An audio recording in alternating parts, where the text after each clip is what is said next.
چند جمعه پیش قصه یک مادر حسرتی و دل افگار در جمعه من بیان کرده بودم. دوباره برای شما بیان میکنم برادران عزیز. ببینه که مادرها چی سوزش دارند.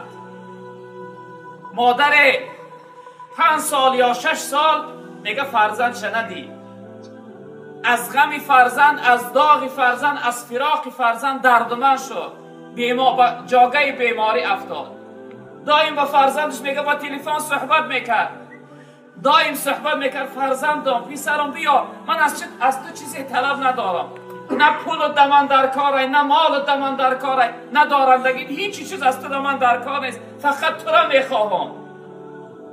این فرزند میگه دایم وعده میداد، میگه مادر جان میام، به نزدیکی میام، فقط وعده میداد. مادر به حالت افتاد که بیماریش خیلی سخت شد، خیلی با بیماریش یعنی به جاگه مرگ افتاد. فریاد کرد، فرزندش گفت با بچه‌م زنگ بزن، آخرین جمله ها مخاطیش صحبت کنم. زنگ زد، این مادر با فرزندش صحبت کرد، گفت فرزندم، گفت خیلی حالت من وضعین است، از عمر من شاید که 1 روز یا 2 روزی دیگه مانده باشه، من حالت من خوب میدانم، خیلی حالتم سخت است، اگر فردا آمدی من دریا میکنی و میبینی، اگر نه آمدی بچم دیدارا در قیامت، در این دنیا دیگه من دیده نمیتونم. این فرزند مثل دائمه هر وقت فریب کرد، گفت آچه جان، گفت پگه میام، اگر گفت سحر در سمالیات میپرم، سحر در دوشنبه میشم، شاید به ساعت 12 تا 1 در نزد شما شد. این مادر فردا شد، میگه جانش میسوزه، گاهی به خود میشوه و وقتی به خود میاد در حال میپرسه، میگه فرزندم رسید؟ آیا بچم رسید؟ بچم آمد؟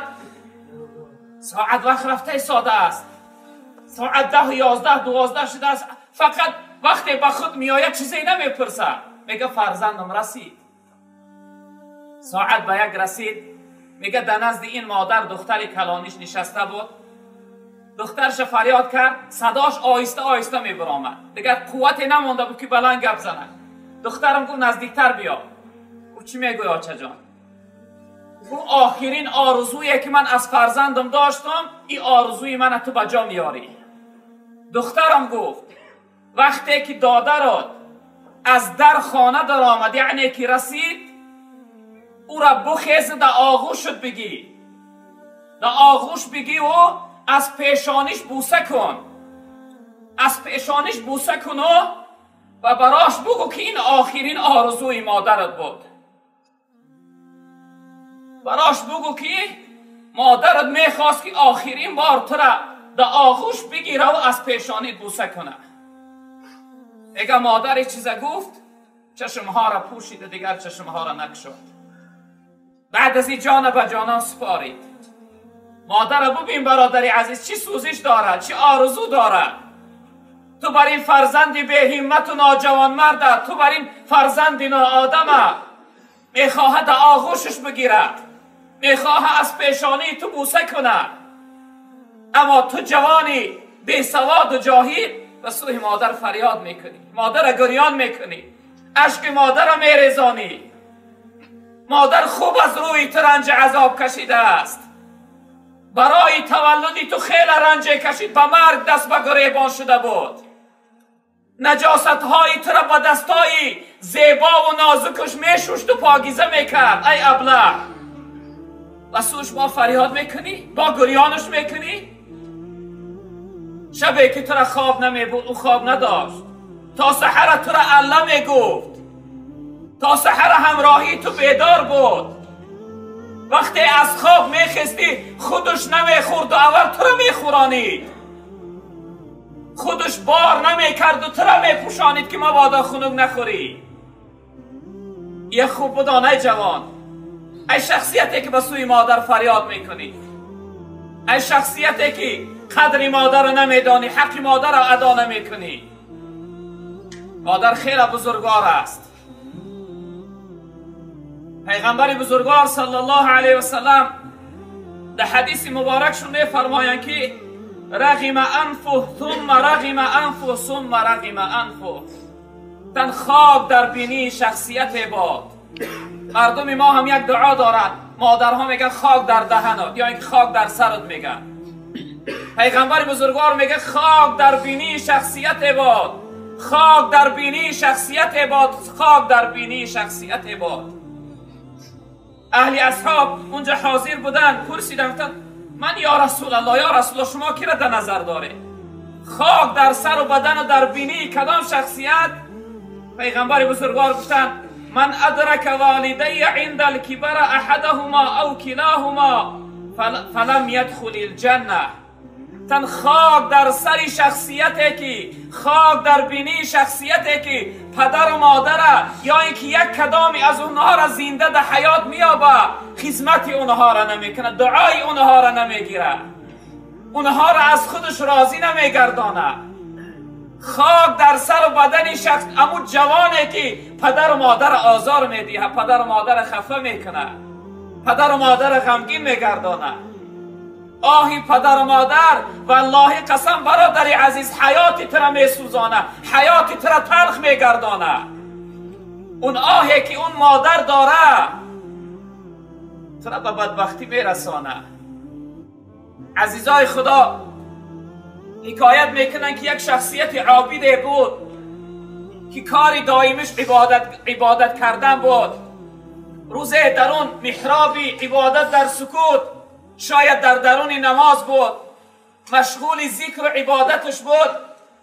ناگاه میگه مادرش فریاد کرد، نام شکری فریاد کرد. این شخصیت شاید در نماز بود مشغول، جواب گردانده نتانست.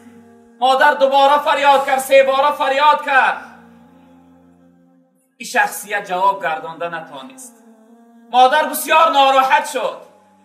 او پروردگارا، این فرزند من وقتی که طفل بود آوازی گریش وقتی بلند میشد من در نزدش حاضر میشدم. ببین که امروز کلان شده است، من فریادش میکنم جوابم نمیگردانه. ای پروردگار در این حیاتی من در زندگیم فرزند من در یک بلای مبتلا کن تا اینکه من به چشمای سرم ببینم. این فرزنده که گوش نمیکنه، اگر شده عبادت هم باشه پروردگارا در یک بلا مبتلاش کن.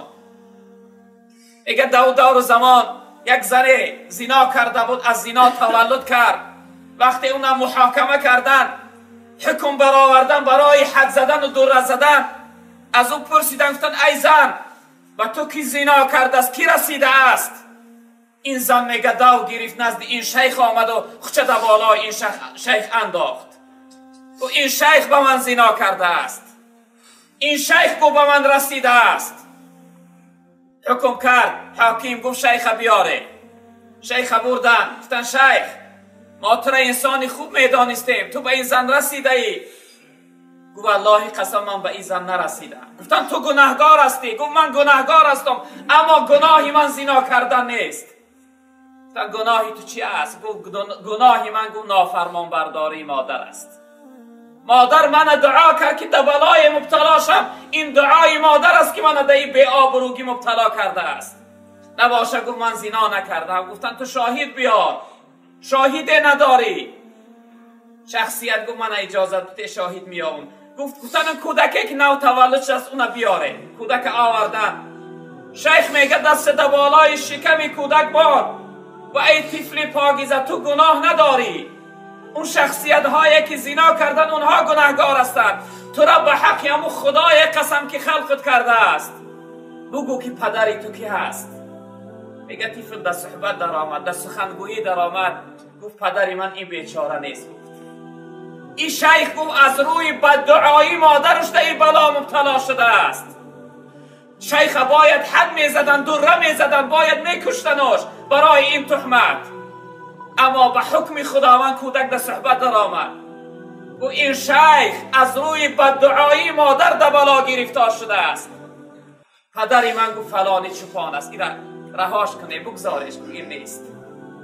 ببینه دعای مادر فرزند در هر بلای مبتلا میکنه. برادران عزیز، دعای مادر فرزند خار میکنه، حیات تلخ میگردانه. و همین خاطر ما و شما برادران عزیز بزرگوار نسبت به این بزرگوارها خیلی هوشیار باشیم. پیغمبر بزرگوار صلی الله علیه وسلم میفرمایند رضا الله فی رضا الوالدین و سخط الله فی سخطهما. رضاگی الله در راضیگی پدر و مادر. برادران عزیز، قهر و غضب الله، ناراضگی الله یعنی در ناراضگی و قهر و غضب پدر و مادر.